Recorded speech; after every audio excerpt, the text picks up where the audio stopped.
Santoso pun menyuruh Pak Slamet untuk membongkar pecahannya. Saat itu juga, lantai itu dan apa yang ditemukan,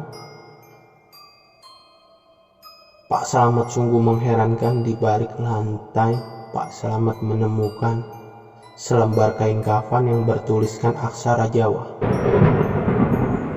Santoso pun yang melihat itu langsung merebutnya. Di sini dia juga nampak keheranan. Kain itu pun dibawa masuk dan diletakkan di meja ruang tamu. Di situ Santoso dan Pak Slamet duduk berdiam-diaman, seakan memikirkan sesuatu.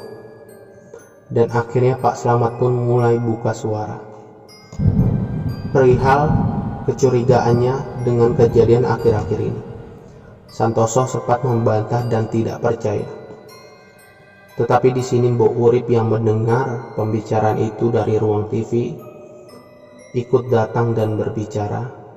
Dari kejadian wanita tanpa wajah, anjing besar yang dilihat oleh Agus, hingga kronologi sebenarnya kematian istrinya. Lalu Borip berkata, bisa saja ini teluh loh Pak Santoso. Belum pasti benar, dan tidaknya kita bilang dulu saja dengan Mbah Kiai Mangun. Mbah Mangun adalah salah satu sesepuh yang dituakan di desa itu. Singkat cerita, hari itu ia sowan ke dan ditemani Pak Slamet. Sampai akhirnya beliau pun datang ke rumah memeriksa kain kafan yang ditemukan di balik lantai yang meledak tadi. Mbah Mangun pun mulai keliling di sudut-sudut rumah sembari berzikir dan sesekali menepuk-nepuk dinding rumah Santoso. Setelah selesai, beliau kembali duduk di ruang tamu dan berbicara kepada Santoso. Sambil membakar kain kafan itu di sebuah asbak, Mbah Mangun berkata, "Iki teluh Jawa, mulane ono telu pikiran, bondo, lan penyakit. Ini teluh Jawa, malapetakannya ada 3, pikiran, harta, dan penyakit. Dan sejak kejadian itu, Agus, ternyata banyak pegawai juga yang mengakui ada teror oleh makhluk yang mirip anjing itu. Dan ternyata satu persatu para pegawai di gudang itu mulai mengundurkan diri karena takut. Dengan ini tentu akan mempengaruhi usaha cangkeh milik Santoso." Di sini Santoso mulai berpikir dan menuduh siapa orang yang mengirim teluh ini. Jangan-jangan Bowo, batin Santoso. Tapi entah kenapa Mbah Mangun buru-buru berpamitan saat itu. "Besok aku kesini lagi ya," kata Mbah Mangun. Malam ini tentu mereka tak akan bisa tidur nyenyak, terutama Santoso yang terlihat duduk di ruang tamu sembari membuka catatan keluarganya. Sementara Mbok Urip terlihat tertidur bersama Penggi di depan TV. Pak Slamet yang melihat juragannya belum tidur langsung berinisiatif menawarkan kopi. Santoso pun mau dan mereka pun duduk berdua di ruang tamu itu. Santoso yang terlihat kalut dan tidak fokus seketika langsung berkata, "Kalau aku mengira ini ulah Bowo Thomas," kata Santoso kepada Slamet. Pak Slamet pun hanya menjawab, "Saged mawon Mas, nanging awak dhewe kedah mikir pripun carane bentengi omah niki Mas." "Bisa saja Mas, tapi kita harus mikir gimana caranya membentengi rumah ini." Sampai akhirnya percakapan itu pun berakhir dan mereka beranjak tidur. Santoso di kamarnya dan Pak Slamet tidur di kursi sofa ruang tamu. Beberapa jam kemudian, sekira jam 2 malam, Pak Slamet yang sebenarnya masih tidur-tidur ayam, pandangannya dialihkan oleh sosok yang tiba-tiba terlihat duduk di depannya. Pak Slamet yang kaget segera beranjak dan duduk sembari mengusap matanya. Pak Slamet terus memandangi sosok yang berada kira-kira 2 meter dari tempatnya. Karena suasana agak gelap, sosok itu terlihat jelas. Hanya bayangan hitam yang nampak duduk mematung di kursi itu. Dengan terbata-bata dan berbisik, Pak Slamet berkata, "Mbok, lagi apa?"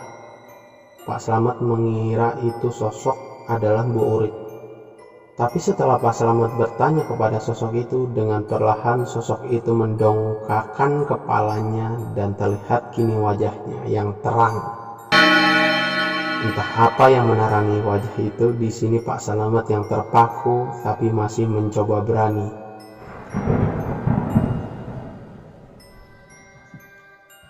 Dengan terbata-bata Pak Slamet berdoa sebisanya, sambil terus memandangi sosok itu dengan secuil keberaniannya.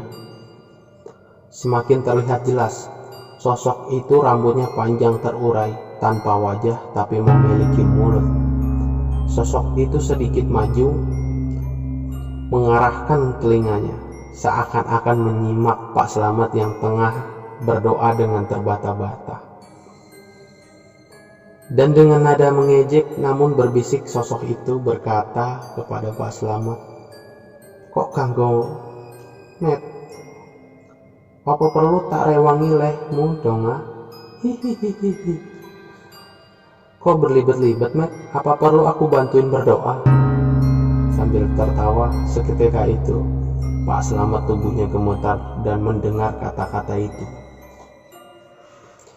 Dia ingin lari tapi tubuhnya sulit untuk digerakkan. Sementara sekarang Pak Slamet menunduk tak mau melihat sosok itu lagi. Beberapa saat kemudian, "Salam gawe juraganmu ya. Salam buat majikanmu ya," sosok itu berkata lagi, kemudian menghilang. Tanpa sadar Pak Slamet yang ketakutan ini sampai kencing di celana. Keesokan harinya pun Pak Slamet sakit. Mungkin karena syok dengan kejadian semalam. Mbok Urip sepertinya menyadari dengan sakitnya Pak Slamet yang tiba-tiba itu. Hingga akhirnya Pak Slamet pun bercerita kepada Mbok Urip. Lalu, singkat cerita, di sini mereka semakin yakin kalau ini benar-benar teluh. Tapi mereka memutuskan untuk tidak bercerita dulu kepada juragannya, takut menambah pikirannya Pak Slamet. Pak Slamet sakit kurang lebih selama 3 hari, kemudian berangsur-angsur sembuh. Beberapa hari kemudian ada kejadian aneh lagi. Entah ini berhubungan dengan teluh itu atau tidak. Yang jelas ini adalah musibah yang cukup membuat Santoso terpuruk. Gudang yang ia beli dari pelelangan itu kini terbakar habis dalam semalam. Entah apa penyebabnya, yang jelas malam itu rumah Santoso diketuk oleh beberapa warga yang mengabarkan kalau gudangnya kebakaran. Setelah kejadian itu, dengan terpaksa Santoso pun menutup salah satu gudangnya dan meliburkan beberapa karyawannya. Karena sekitar seminggu kemudian setelah kebakaran, Penggi anak satu-satunya kini masuk rumah sakit. Hidung serta mulutnya pendarahan dan sulit berhenti. Setelah diperiksa dan pendarahannya berhasil dihentikan dokter, tidak berhasil menemukan apa penyebabnya. Karena Santoso khawatir, Penggi pun tetap dirawat inap di rumah sakit selama 2 hari dengan ditunggui oleh Mbok Urip. Dan di sini Mbok Urip mengalami kejadian seram. Kejadiannya di malam kedua. Ketika Mbok Urip menunggui Penggi di rumah sakit, malam itu entah jam berapa, Mbok Urip yang duduk ketiduran di ranjang Penggi dengan kepala yang merebah ke tangannya yang menyilang. Dalam tidurnya yang sebenarnya kurang nyaman itu, tiba-tiba Mbok Urip merasa ada yang membelai-belai kepalanya. Karena dia dikira Penggi, Mbok Urip seketika membangunkan dirinya dan dengan setengah ngantuk dia berkata, "Ono apa, Mas?" tanya Mbok Urip kepada Penggi. Tapi di sini Mbok Urip heran karena Penggi terlihat tertidur nyenyak dengan posisi miring membelakanginya. Dan setelah itu terdengar suara dengan nada membisik tepat di telinga Mbok Urip yang menjawab, "Ora popo, tidak apa-apa." Dia yang kaget langsung menoleh tapi tidak ada siapa-siapa. Suasana ruangan pun itu tampak sepi karena kebetulan Penggi dirawat di ruangan VVIP. Ruangannya juga terang. Mbok Urip pun menoleh ke seluruh ruangan, namun matanya terhenti di sebuah lemari kecil yang sepertinya pintunya perlahan membuka sendiri. Mbok Urip yang penasaran terus mengamati sementara tiba-tiba muncul suara, "Aku nang kene, aku ada di sini." Serem banget gila. Suara itu muncul dari lemari kecil yang pintunya semakin lebar terbuka. Dan dengan berani Mbok Urip menjawab perkataan itu. "Sopo doe, lungo saka kene." "Siapa kamu? Pergi dari sini," jawab Mbok Urip. Lemari itu semakin terbuka lebar dan menurut Mbok Urip disitulah muncul kepala tanpa wajah, namun memiliki mulut, sama persis seperti apa yang dikatakan Pak Slamet tempo hari. Perlahan kepala itu keluar dan menunjukkan seluruh tubuhnya besar sekali, kata Mbok Urip. Tingginya hampir menyentuh langit-langit. Seperti ini sosok wanita yang jemarinya panjang, begitu juga dengan kukunya menggeliat seperti menari, dan beberapa saat kemudian dengan lantang sosok itu berkata, "Aku samper nyowo, aku arep tile, aku samper nyawa, aku mau jenguk." Melihat Penggi yang terbaring, Mbok Urip mencoba untuk tidak gentar dan berkata, "Ora perlu, lungo deh, seko kene, tidak perlu, pergi kamu dari sini," jawab Mbok Urip sambil memegang pispot logam. Tapi sosok itu malah tertawa-tawa. Mbok Urip yang sudah kacau, beliau melemparkan pispot ke arah sosok itu sambil berkata, "Allahu Akbar," dan sosok itu pun menghilang. Mbok Urip pun menangis meringkuk di lantai. Di sini sebenarnya Mbok Urip merasa sangat ketakutan. Ternyata gangguan itu belum selesai. Beberapa saat kemudian Mbok Urip dibuat semakin menangis ketika terdengar suara wanita yang bernyanyi lagu Jawa. Suaranya merdu dan mendengung di ruangan itu. Mbok Urip menutup kedua telinganya. "Sudah, tolong, sudah." Hingga suara itu pun berhenti seiring azan subuh yang mulai terdengar. Nampak lalu lalang aktivitas di rumah sakit sudah terdengar. Segera Mbok Urip membuka pintu dan duduk di kursi depan ruangan perawatan. Dia tampak pucat dan lesu. Sungguh ini malam yang berat. Untuk paginya, Penggi sudah bisa diperbolehkan pulang. Sesampainya di rumah, ada yang berubah dalam diri Penggi. Dia sekarang pendiam, tak seusil kemarin. Untuk seukuran anak, dia nampak seperti orang dewasa. Sekiranya 4-5 hari berlalu, Penggi kini sangat rajin mengaji.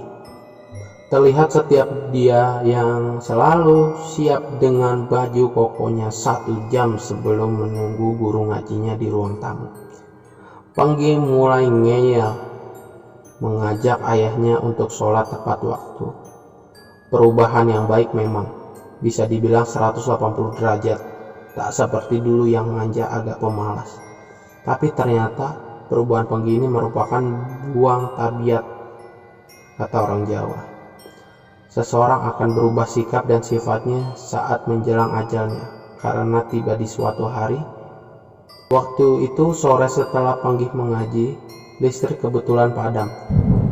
Sementara Penggi masih ada tugas sekolah yang harus dikumpulkan esok hari. Akhirnya Penggi pun mengerjakan PR-nya dengan menggunakan lampu teplok atau lentera. Lalu diletakkanlah 2 lentera di samping meja belajarnya. Penggi pun belajar dengan ditemani ayahnya. Sementara Pak Slamet sedang sibuk menyalakan lampu Petromax di halaman belakang. Sampai beberapa saat kemudian Santoso meninggalkan Penggi untuk merokok di halaman belakang sambil melihat Pak Slamet yang terus mengotak-atik lampu Petromax yang tak kunjung berhasil dinyalakan, dan tiba-tiba terdengar suara dor. Dengan diiringi suara teriakan Penggi, Santoso dan Pak Slamet yang mendengarnya segera menghampiri ke kamar Penggi. Dan apa yang terjadi di situ, kepala Penggi sudah berkobar dengan api. Penggi terus berlari-lari tak berarah di kamarnya sambil teriak kesakitan. Di sini Santoso langsung mengambil selimut dan melungkupkan ke kepala Penggi. Tapi setelah dibuka nampaknya api pun belum juga padam, dan dari belakang Bu Urip memeluk Penggi dan dengan handuk basah apinya pun padam. Tapi nampaknya Penggi sudah terluka cukup parah dan segera dilarikan ke rumah sakit. Lantas 2 hari kemudian Penggi meninggal dunia, menyusul kakaknya Ningrum dan ibunya Lasmini. Setelah sempat kesulitan bernafas karena paru-parunya telah dipenuhi dengan asap, kata dokter. Kejadian itu sangat cepat. Bagaimana caranya? Lentera yang ada di samping mejanya itu pecah dan mengenai kepala Penggi. Itu pun masih menjadi misteri. Kejadian itu pun semakin meyakinkan Santoso tentang teluh yang kejam ini. Lantas bagaimana kabar Mbah Mangun yang dulu ingin datang lagi ke rumahnya? Nah, ternyata sejak sore itu Mbah Mangun sempat sakit. Menurut cerita Pak Slamet, Mbah Mangun sempat bertarung dengan sosok jin wanita tanpa wajah itu. Kita sebut saja namanya Sambar Nyowo. Tapi di sini Mbah Mangun menganggap teluh ini terlalu kuat kalau harus dihadapinya dengan seorang diri. Karena inilah Mbah Mangun tidak menepati janjinya untuk datang di kemudian hari. Kembali ke cerita masa berkabung kepergian Penggi masih hangat. Belum sampai 7 hari di sini Santoso nampak gusar dan marah. Dia sama sekali tidak berkonsentrasi dalam membaca tahlil. Sampai akhirnya Santoso terlihat agak berlari menuju ke belakang rumah. Bu Urip yang berpapasan di dapur segera memberitahukan itu kepada Pak Slamet.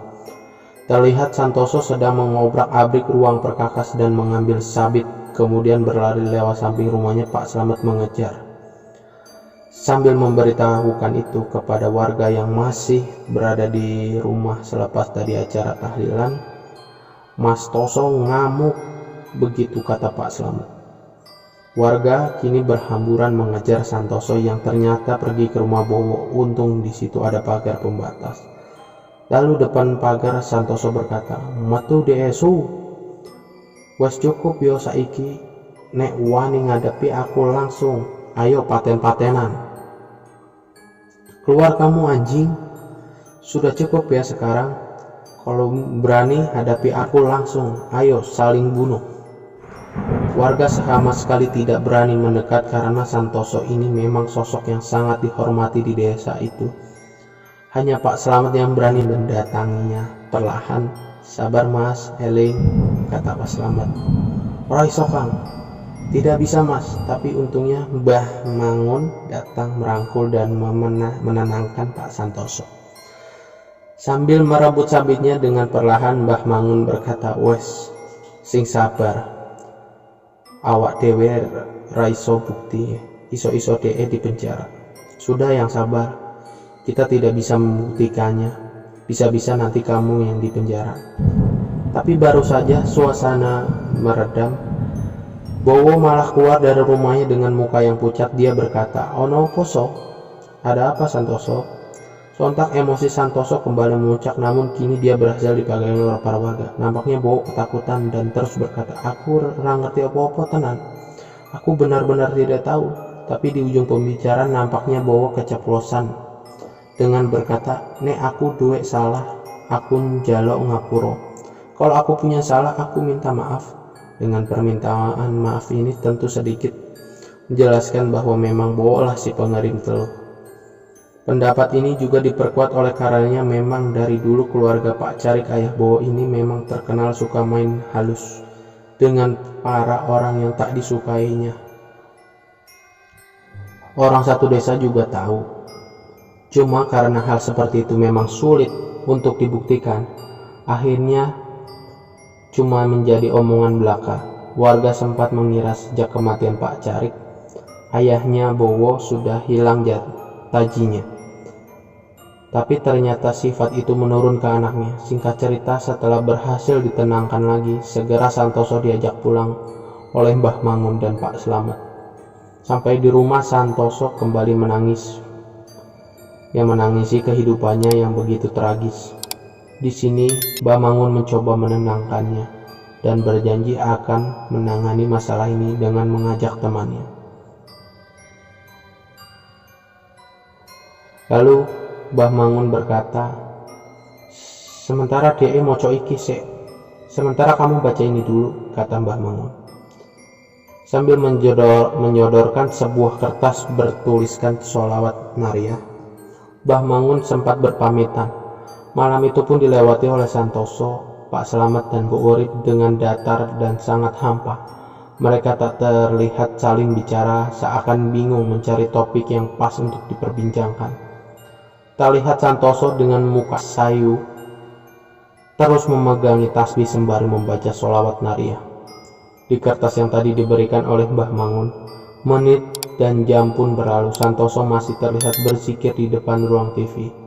Sementara Pak Slamet sedang merokok di belakang rumah, dan tiba-tiba terdengar suara sayup-sayup suara wanita bernyanyi dengan syair Jawa. Pak Slamet pun langsung buru-buru masuk ke dalam rumah. Bu Urip yang sepertinya juga mendengar terlihat berlari kecil dari pavilionnya menuju rumah utamanya. Segera mereka berdua menemui juragannya yang nampak kaget karena Santoso juga mendengar suara itu. "Krungu ra Kang? Dengar nggak Mas?" "Bo," tanya Santoso sembari mereka saling mendekatkan telinga untuk mengamati. "Gi Mas," jawab Pak Slamet dan Bu Urip. Santoso pun menyuruh Pak Slamet untuk menutup semua pintu dan jendela. Mereka kini duduk merapat bersama di ruang TV. Suara orang bernyanyi itu masih ada seakan mengitari rumah. Santoso pun sangat ketakutan. Terlihat dia terus memegangi tasbihnya dan berdoa. Bu Urip dan Pak Slamet pun hanya menunduk komat kamit melafalkan doa entah apa yang dibacanya. Tapi perlahan suara nyanyian itu berubah menjadi suara tangis. Tangisannya sangat biru, terisak-isak dan sesekali meraung-raung seakan merasa sakit. Mereka bertiga pun terus berdoa hingga suara itu hilang sekitar jam 2 malam. Mereka yang ketakutan pun tidur di satu tikar di depan TV. Hingga esok hari pun tiba. Bu Urip yang masih takut teringat kejadian semalam, kini terlihat enggan melakukan pekerjaannya. Begitu juga Pak Slamet. Santoso juga terlihat lesu. Mereka masih duduk berdiam bertiga di ruangan itu, hingga akhirnya pun Santoso bercerita kalau semalam dia bermimpi ditemui oleh anak dan istrinya Lasmini dan Ningrum dan Penggi. Dalam mimpi itu, Penggi dan Ningrum anaknya hanya tersenyum-senyum, namun Lasmini istrinya berbicara kepada Santoso, "Sing sabar lan ikhlas Mas, aku karo bocah-bocah wis penak, jenengan mesti iso ngadepi. Yang sabar dan ikhlas ya Mas. Aku sama anak-anak sudah enak, kamu pasti bisa menghadapi." Sambil menangis Santoso menceritakan mimpi itu. Singkat cerita, malam harinya Mbah Mangun datang. Namun ia sendiri. Pak Slamet bertanya, "Di mana temannya Mbah?" "Do rawani ngadepi wis tak ada pane, aku dewe wae rewangi do ngayo. Pada nggak berani ngadepin, udah aku aja sendiri yang ngadepin. Bantu doa ya," jawab Mbah Mangun. Pak Slamet hanya mengiyakan saja sambil menelan lidah. Mbah Mangun pun meminta Mbok Urip untuk mengambil garam krosok. Dibawalah garam krosok itu oleh Mbah Mangun mengelilingi rumah sembari uro-uro atau bernyanyi lagu Jawa. Santoso dan Pak Slamet dan Bu Urip hanya diam menunggu di dalam rumah. Setelah selesai, Mbah Mangun pun masuk lagi ke dalam rumah, dan di sini beliau sedikit bercerita. Dulu waktu Mbah Mangun masih muda, baru saja lulus dari pesantren, jin Sambernyawa ini sempat menghabisi keluarga Pak Cokro. sampai tidak ada satupun yang tersisa. Pak Coko adalah kandidat pemenang waktu pemilihan lurah di tahun 60-an, yang mana lawannya yang kalah adalah Pak Carik, ayahnya Bowo. Diduga kuat pengiriman teluh ini dilakukan oleh Pak Carik, tapi memang hal itu seperti itu sulit sekali dibuktikan. Sejak saat itu, tak ada lagi warga yang mau berurusan dengan Pak Carik. Jadi disinilah mulai titik terangnya. Kalau diduga kuat, Bowolah yang mengirim teluh itu. Apa perlu dibalikan saja, Mbah? Kata Santoso. Tidak perlu, nak. Kita nggak ada bedanya kalau mengembalikan teluh itu kepada si pengirim, jawab Mbah Mangun. Intinya kita tidak perlu membalas. Kalau kita membalas, kita sama saja jahatnya.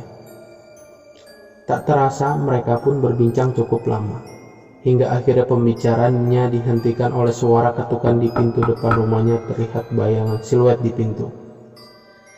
Nampaknya ada orang yang datang. Pak Slamet yang membukakannya seketika bingung ketika dia tidak melihat siapapun.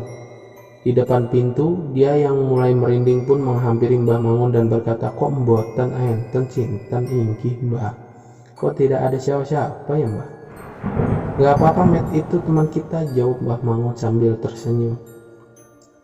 Beberapa saat kemudian Mbah Mangun pun meminta sapu lidi kepada Mbok Urip sambil membaca Al-Quran kecil di tangannya. Mbah Mangun keluar menyapu-nyapu halaman. Pak Slamet yang mengikutinya dari belakang bersama Santoso pun sesekali disuruh mengambil rambut yang berceceran di tanah. Rambut siapa ini, batin mereka berdua sembari mengambilnya dengan sapu tangan. Sampai pada akhirnya Mbah Mangun berhenti di suatu titik, tepat di bawah rimbunan tanaman sirih. "Ambil pacul sana, Met." Setelah itu Mbah Mangun menyuruh Santoso untuk menggali titik yang sudah ditunjukkan olehnya. Setelah digali dalam sekitar 80 cm, ditemukanlah bungkusan kain kafan yang cukup besar. Baunya sangat busuk. Mbah Mangun segera menyuruh membawa bungkusan itu menuju teras rumah. Dan di sini terlihat Mbah Mangun yang nampak limbung, hidungnya mengeluarkan darah. Pak Slamet yang melihatnya sempat berkata, "Mboten nopo-nopo, Mbah." "Gak apa-apa kan, Mbah?"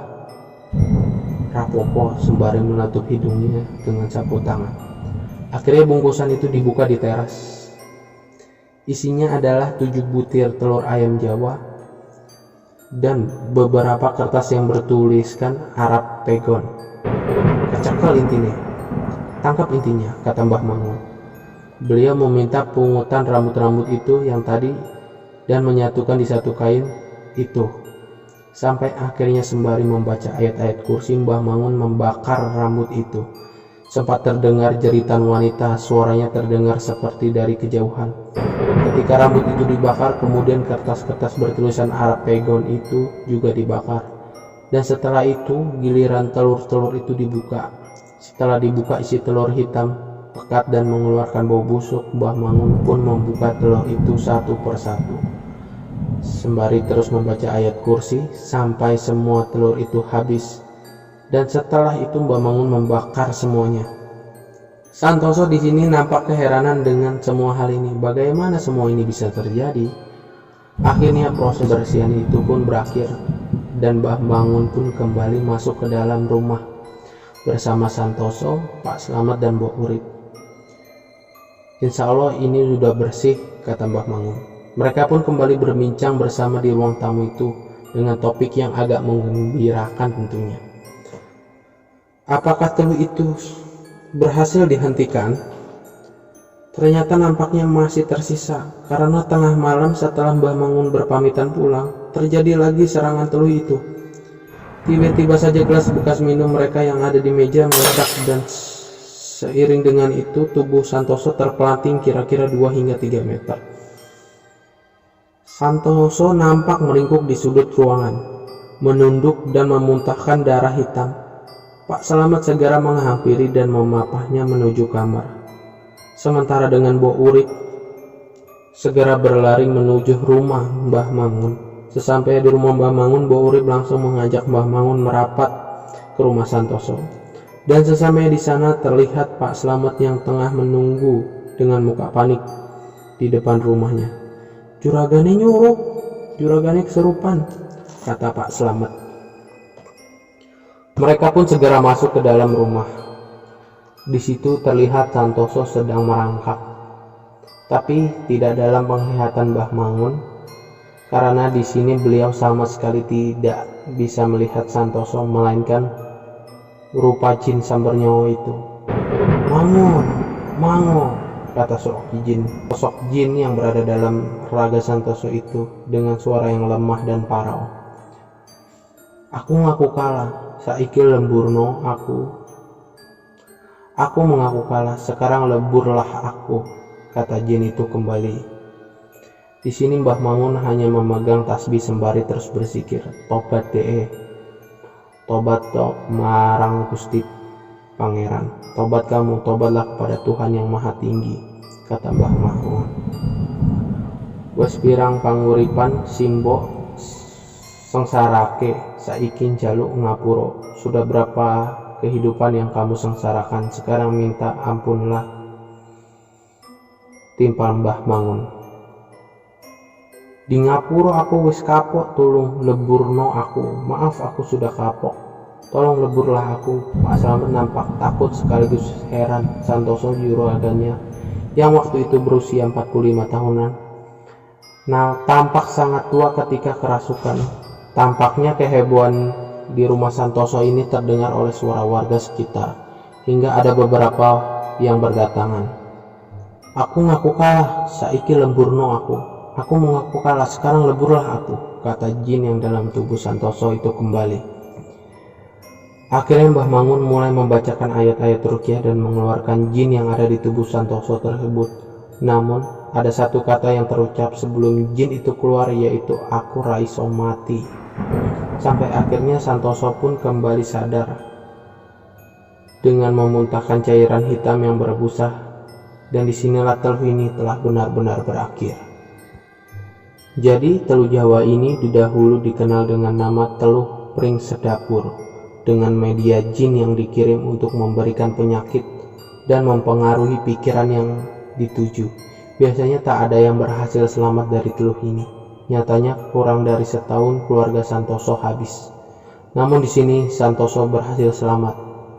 Di tahun 1994, Santoso menutup bisnis cengkehnya dan beralih ke usaha lain, serta sempat menikah lagi, memiliki satu anak, dan beliau meninggal di tahun 2014. Bo Urip bukan nama yang sebenarnya. 1 tahun setelah selamatnya Santoso, beliau pulang ke tempat asalnya di Wonosari, Gunung Kidul. Pak Slamet, terakhir saya ketemu sekitar 3 bulan yang lalu. Sebelum cerita ini dibuat, beliau masih sehat dan bahagia dengan anak cucunya, meskipun beliau sudah sepuh. Oke teman-teman, sekian cerita dari keluarga Santoso ini. Semoga ada banyak pelajaran yang bisa kita petik. Sekian dari saya, sampai jumpa di kisah yang lain. Jangan lupa ya, aktifkan lonceng notifikasinya setelah subscribe agar tahu update video lanjutannya. Sampai jumpa di video berikutnya. Sekian dan terima kasih.